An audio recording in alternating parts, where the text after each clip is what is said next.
নানা নাটকীয়তায় দীর্ঘ সময় ধরে আন্তর্জাতিক ক্রিকেটের বাইরে রয়েছেন দেশসেরা ওপেনার তামিম ইকবাল।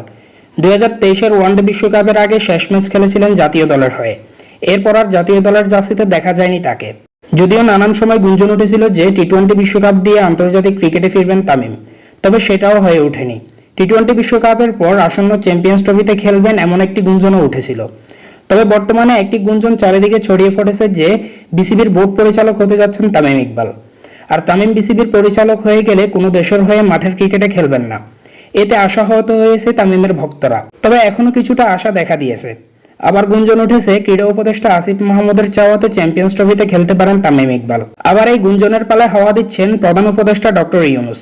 সরকার প্রধানের প্রিয় ক্রিকেট খেলোয়াড় হলো তামিম ইকবাল। জানা গেছে তিনিও নাকি চান তামিম ইকবাল আরো কিছুদিন খেলুক। আর এই চাওয়া সত্যি করতে কাজ করছে ক্রীড়া উপদেষ্টা আসিফ মাহমুদ। এইসব গুঞ্জন যদি সত্যি হয় তাহলে ভক্তরা আবারও তামিমকে ব্যাট হাতে 22 গজে দেখতে পাবেন।